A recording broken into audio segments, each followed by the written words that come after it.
Uh, Pernyataan pertama kita dapati ialah bahawa perolehan ini berlaku 6 tahun dulu. Dan ianya dilaksanakan dalam konteks hak beliau membeli saham sama ada dengan pihak lain atau bersendirian harus disiasat secara fakta. Dalam undang-undang sebenarnya, walaupun saya tak perlu sebut, fakta mesti terasas dan menjadi bukti kepada apa yang dilunaskan di bawah undang-undang nanti. Jadi dengan keadaan yang sebegitu, 6 tahun dahulu telah dilakukan hal ini. Pada masa itu adakah peristiharan dibuat? Sama ada sebagai beneficiary ataupun sebagai milik sendiri.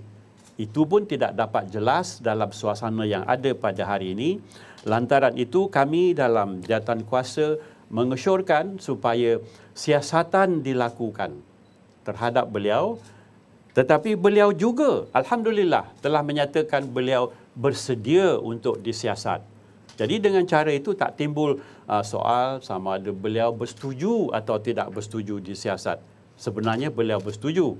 Bagus, dan dapat kita terima ini sebagai satu ruang ketulusan untuk beliau memberi penjelasan sebenar sama ada kepada polis diraja Malaysia atau kepada Suruhanjaya Security atau kepada jawatan kuasa disiplin dan perolehan aset di bawah JPA atau di bawah Ketua Setiausaha Negara atau di bawah Suruhanjaya Perkhidmatan Awam. Inilah yang dapat kita rumus terhadap situasi yang dihadapi dalam kes tersebut. Seterusnya, kita menyatakan secara am bahawa apabila sesuatu perkara berlaku terhadap ketua sesuatu jabatan, ketua itu harus ada lunas dan prosedur untuk disiasat. Dan sekiranya itu ada, maka kita menunggu laporannya. Dalam soal ini, kami akan menunggulah laporan yang dibuat sama ada oleh Suruhanjaya Perkhidmatan Awam atau oleh JPA sendiri atau oleh PDRM ataupun oleh Suruhanjaya Security.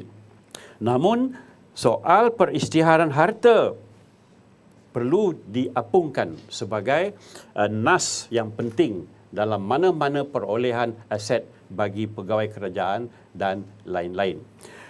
Justru terbaik pandangan kami juga ialah beliau mengambil cuti, rehat sebentar dan membiarkan jawatan kuasa itu menjalankan tugas. Namun saya suka menambah sedikit, ada juga pihak-pihak yang lebih tinggi sebelum ini yang disiasat tapi tak ada cuti. Ini perlu saya sebut sebab dua pandangan mesti ada di depan kita. Terserahlah kepada Suruhanjaya Perkhidmatan Awam untuk memutuskan nak diberi cuti atau tidak ataupun tanpanya. Tapi harus ambil natijah daripada amalan yang sedang berlaku. Khususnya berhubung dengan beberapa kes profil tinggi.